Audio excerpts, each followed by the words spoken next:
হোফ, what a match, what a match, what a match. যেখানে সবাই জামশেদপুরকে এগিয়ে রাখছিল, যে জামশেদপুর তারা যথেষ্ট অ্যাডভান্টেজ পজিশান থেকে শুরু করছে, তাদের চিমাচুকু রয়েছে, তাদের মানজারও রয়েছে, ইস্টবেঙ্গলের বোরজাটা নেই, তো কি হবে ম্যাচটায়। তো সেই ম্যাচে ইস্টবেঙ্গলের কোচ দেখিয়ে দিল একটা ম্যাচের পরিকল্পনা কিভাবে করতে হয়, সেইভাবেই পরিকল্পনা করলো এবং ম্যাচ শুরু হওয়ার প্রথমেই আমরা দেখতে পেলাম চিমা কিন্তু নেই, সে কিন্তু কাঠ সমস্যার কারণে এই ম্যাচটার জন্য নেই। অ্যালেন স্টিভানোভিচ সেও কিন্তু নেই, চারজন মাত্র বিদেশি প্লেয়ারকে নিয়েই কিন্তু শুরু করতে হয়েছিল জামশেদপুরকে। তো ম্যাচ শুরু হওয়ার আগে লাইভে বলেছিলাম, তো এটা কিন্তু ইস্টবেঙ্গলের জন্য একটা দুর্দান্ত অ্যাডভান্টেজ। এছাড়া মন্দারাও দেশাই ফিরে আসা, সে বেঞ্চে রয়েছে, এটাও কিন্তু একটা প্লাস পয়েন্ট। ইস্টবেঙ্গল যদি আজকে সেরা ফুটবলটা খেলতে পারে, সিবেরিও টোরো যদি আজকে গোল করতে পারে, হিজাজি যদি আজকে ডিফেন্স সামলাতে পারে, তাহলে কিন্তু ইস্টবেঙ্গল অবশ্যই সুপার কাপের ফাইনাল ম্যাচে যাবে। আশা ছিল দলের প্রতি যে দল কিন্তু অবশ্যই ফাইনালে যেতে পারবে, কোচ যেরকমভাবে ম্যাচের পরিকল্পনা করে। তো সেইভাবেই কিন্তু আমরা দেখতে পেলাম ইস্টবেঙ্গলের পুরো খেলা। তো খেলাটাকে আমি দুটো ভাগে ভাগ করব। ফার্স্ট হাফে ইস্টবেঙ্গল কীরকম ফুটবল খেললো, সেকেন্ড হাফে ইস্টবেঙ্গল কীরকম ফুটবল খেললো। ম্যাচের প্রথম মিনিট থেকেই কিন্তু ইস্টবেঙ্গল অ্যাটাকিং ফুটবল খেলার চেষ্টা করে।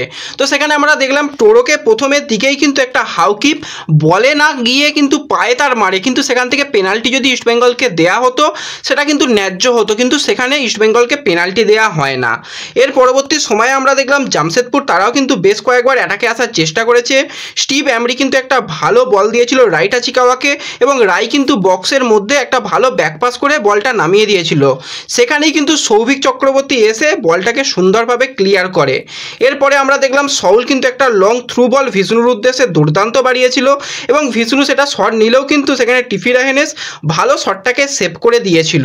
এরপরে ভিষ্ণু কিন্তু একটা ভালো থ্রু বল বাড়িয়েছিল সেক্ষেত্রে, এবং টোরো এবং ক্লেটন দুজনেই কিন্তু একই লাইনে চলে যায়, কিন্তু দুজনের মধ্যে যদি কেউ বলটা মিট করতে পারতো তো সেখান থেকে কিন্তু একটা ডেঞ্জার অ্যাটাক ক্রিয়েট হতো, কিন্তু দুজনেই কিন্তু বলটা মিস করে, সেখান থেকে বল পায় না। এর পরবর্তী সময়ে দেখলাম আমরা ইমরান কিন্তু একটা খুব ভালো বল বক্সের মধ্যে দিয়ে দিয়েছিল, এবং সেখানে কিন্তু হাউকিপ একটুর জন্য জাস্ট মিস করেছিল। যদি সেখানে ছোট্টভাবে টাচ দেওয়া যেতে পারতো তাহলে কিন্তু তারা গোল পেয়ে যেতে পারতো, তো সেখান থেকে কিন্তু গোলের মুখ তারা খুলতে পারেনি। এরপর ইস্টবেঙ্গলের হয়ে কিন্তু ক্লেটন সিলভা একটা কর্নার পায়, এবং কর্নারে সবসময় আমরা একটা ভেরিয়েশন দেখার চেষ্টা করি, তো সেইভাবেই কিন্তু কর্নারে হালকা ছোট ভেরিয়েশন আনে, সউলের কাছে বল আসে এবং জটলার মধ্যে থেকে সউল কিন্তু বক্সে বলটা রেখে দেয়। সেখানে কিন্তু হিজাজি মাহের, যে কিন্তু ডিফেন্ডারের সঙ্গে সঙ্গে স্ট্রাইকারের মতন কাজ করে দিচ্ছে, গোল করছে, উঠে এসে কিন্তু সুন্দরভাবে ফার্স্ট টাচ দিয়ে গোলটা করে দিল, এবং গোল করে ইস্টবেঙ্গলকে 1-0 গোলে এগিয়ে রাখলো। এর পরবর্তী সময়েও আমরা দেখলাম জামশেদপুরও কিন্তু বেশ কয়েকটা জায়গায় ভালো চান্স ক্রিয়েট করেছিল। অবশ্যই প্রশংসা করব হাউকিপের, যেভাবে কিন্তু একটা রাইট আচিকাওয়াকে বল দিয়েছিল, এবং রাইট আচিকাওয়া একটা ব্রিলিয়ান্ট শট নিয়েছিল, সেখান থেকে যেমন ভালো শট তার থেকেও ভালো গোলকিপিং। গিল পুরো গোটা শরীরটাকে ঝাঁপিয়ে দিয়ে বলটাকে সেভ করে দেয়, সেখান থেকে কিন্তু আর কোনোভাবেই ডেঞ্জার ক্রিয়েট হয় না। ম্যাচের 32 মিনিটের মাথায় আমরা দেখলাম স্টিভ অ্যামরি সে কিন্তু একটা ভালো ইনজুরি পেল, এবং স্টিভ অ্যামরিকে উঠে যেতে হয়, তার পরিবর্তে সানান মাহমুদকে কিন্তু নামানো হয়। এরপরে দেখলাম গিলের কাছ থেকে হালকা একটুখানি ভুল এলো, গিল একটা বাজে বল কিন্তু রাখলো, সেখানে মানসারও পেয়ে গিয়েছিল, মানসারোর বল কিন্তু আবারও রাইট আচিকাওয়া, এবং রাইট আচিকাওয়া আবারও সেই গোলমুখী শট নিলেও কিন্তু সেটাকে অনায়াসেই সেভ করে দিয়েছিল গিল। এরপরেও আমরা দেখলাম প্রভাত লাগরা বেশ ভালো কিন্তু একটা বল তৈরি করে দিয়েছিল রাইট আচিকাওয়াকে, সেখানে কিন্তু অল্পর জন্য তারা মিস করলো, তা না হলে কিন্তু ডেঞ্জার ক্রিয়েট হয়ে যাচ্ছিল। তো দুটো দলই কিন্তু ফার্স্ট হাফে বেশ কয়েকটা জায়গায় ডেঞ্জার ক্রিয়েট করে ফেলেছিল। তো নন্দকুমার কিন্তু একটা ভালো থ্রু বল বাড়িয়েছিল ভিষ্ণুকে, এবং বক্সের মধ্যে তখন দুজন ডিফেন্ডার ছিল, গোলকিপার ছিল, তো ভিষ্ণু শটটাও নিয়েছিল ঠিকঠাক, কিন্তু শটে যদি আরেকটু পাওয়ার থাকতো, যদি ঠিকঠাক শটটা ভালোভাবে একদম অন টার্গেট হতো তাহলে কিন্তু গোল হতো। সেখান থেকে টিপি রাইনেস ঝাঁপিয়ে দিয়ে কিন্তু বলটাকে সেভ করে দেয়। এরপরে কিন্তু নন্দ আরও একটা বল সেখানে ভিষ্ণুকে তৈরি করে দিল, কিন্তু ভিষ্ণু গোল করতে ব্যর্থ হলো। তো ফার্স্ট হাফে ইস্টবেঙ্গল অনেক চান্স ক্রিয়েট করেছে, কিন্তু কাঙ্ক্ষিত অনেক গোল করতে পারেনি, কিন্তু 1-0 গোলে ইস্টবেঙ্গল ফার্স্ট হাফে এগিয়ে থাকে।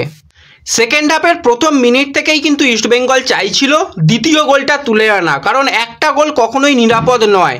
দ্বিতীয় গোল যদি এসে যায় সেটা কিন্তু খুব ভালো হবে, সেইভাবেই কিন্তু ইস্টবেঙ্গল অ্যাটাক করে। অবশ্যই প্রশংসা করতে হবে নন্দকুমারের, ঠিক সুযোগ সন্ধানীর মতন গিয়ে ওয়েট করলো, তারপর সেখান থেকে নিশু কুমার পেছন থেকে এলো, নিশুকে বল দিল, নিশুর অ্যাসিস্ট, সেখান থেকে সিভেরিও টোরোর গোল, এবং এই 2-0 গোলেই কিন্তু ইস্টবেঙ্গল এগিয়ে যায়। এর পরবর্তী সময়ে আমরা দেখলাম নিশুর দিকে প্রচুর অ্যাটাক তৈরি হচ্ছে, সেখানে ইমরান কখনো চলে আসছে, কখনো সানান চলে আসছে, তো এইভাবে কিন্তু তারা পরপর অ্যাটাক করে যাচ্ছে নিশুর দিকে। তো সেই জায়গায় কোচ কিন্তু মাস্টার স্ট্রোক দেয়, নিশুকে তুলে নেয়, নিশুকে তুলে নিয়ে তার পরিবর্তে মান্দারাও দেশাইকে সেখানে নামায়। আরও একটা জিনিস করে ভিজুনু কিন্তু সেকেন্ড হাফে অতটাও আর এফেক্টিভ হচ্ছিল না, তো ভিজুনুকে তুলে নেয়, সেই জায়গায় অজয়কে নামায় মাঝ মাঠের দখল নেবার জন্য, কারণ মাঝ মাঠের দখল হারিয়ে যদি যায় কোনো সময় তাহলেই বিপদ ঘটতে পারে। কিছুটা অ্যাটাকিংয়ের লোকের কমিয়ে দিয়ে মাঝ মাঠকে পুরো কম্প্যাক্ট করার চেষ্টা করলো, আর সেই জায়গাতেই কিন্তু ইস্টবেঙ্গল একদম কাজের কাজ করে নিল। আস্তে আস্তে মাঝ মাঠ কিন্তু ইস্টবেঙ্গল ধরে নেয়, এবং সেইভাবেই কিন্তু অপোনেন্ট অ্যাটাক করে গেছে, ইস্টবেঙ্গলের মাঝ মাঠ সৌভিক চক্রবর্তী সেই অ্যাটাকগুলো থামিয়ে দিয়েছে। যেই জেরিমি মানসারোকে নিয়ে এত কথা হচ্ছিল, সেই মানসারোকে কিন্তু পকেটে পুরে রাখলো, রাইটা চিকাওয়াকেও কিন্তু পকেটে পুরে রাখলো, দুটো পকেটে কিন্তু দুটো প্লেয়ারকে পুরে রাখলো সৌভিক চক্রবর্তী। এবং এর পরবর্তী সময়ে আমরা দেখলাম ম্যাচের মোটামুটি 70 মিনিটের পর থেকেই এলসিনো যে ডিফেন্ডার সে কিন্তু হয়ে গেছে স্ট্রাইকার। তো স্ট্রাইকার হয়ে গিয়ে সে গোল করার চেষ্টা করে। নকদাম্বা নাওরেমকেও সেকেন্ড হাফের প্রথমে নামানো হলো, 2-3টে অ্যাটাক করার পরই নাওরেমকে তুলে নিয়ে কিন্তু আরও একজন ডিফেন্ডারকে কোচ নামিয়ে দিল। এবং যে প্লেয়ারটার কথা বলতেই হয় সায়ন, আমরা তো ঈশান পান্ডিতাকে নিয়ে এত লাফালাফি করি, তো সায়ন ব্যানার্জি নেবেই কিন্তু সুপার সাব হয়ে গেল। নেবে প্রথম অ্যাটাকেই কিন্তু ডেঞ্জার ক্রিয়েট করে ফেললো, পেনাল্টি আদায় করে ফেলেছিল সায়ন ব্যানার্জি, আর সেই পেনাল্টি থেকে ক্লেটন সিলভা গোল করতে যায়, কিন্তু গোলটা বারে লেগে ফিরে আসে, তা না হলে কিন্তু ক্লেটন নামের পাশে পঞ্চম গোলটা লিখে ফেলতে পারতো।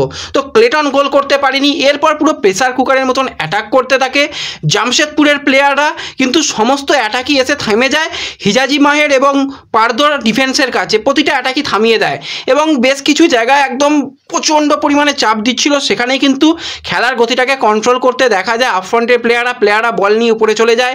এরপরও কিন্তু ইস্টবেঙ্গল 2-3টে জায়গায় ভালো চান্স ক্রিয়েট করেছিল, কিন্তু সেখান থেকে গোল করতে পারেনি। তো ঠিক আছে, 2-0 রেজাল্ট, দল গোল করেছে, ডিফেন্ডার গোল করেছে, স্ট্রাইকার গোল করেছে, মাঝমাঠ ভালো খেলেছে, ডিফেন্স লাইন ভালো খেলেছে, এবং দিনের শেষে এই জয়ের ফলে সুপার কাপের ফাইনালে আবারও ইস্টবেঙ্গল গেল। সেই 12 বছর বলতে গেলে ইস্টবেঙ্গল ট্রফি করায় ভুগছে, আর মাত্র কয়েকটা মিনিট সেই লড়াইটা যদি ইস্টবেঙ্গল করতে পারে, দীর্ঘদিনের ট্রফি করা কিন্তু ইস্টবেঙ্গলের মিটতে চলেছে। তো আমি অসংখ্য ধন্যবাদ দেবো, ধন্যবাদ দিলেও তাকে ছোট করা হবে, সেটা হচ্ছে কোচ। হোয়াট এ কোচ, মানে আলাদাই কিন্তু ম্যাচ রিডিংয়ের ক্ষমতা। তো কোচের প্রশংসা করতে হয়, সৌভিক হিজাজিদের প্রশংসা করতে হয়।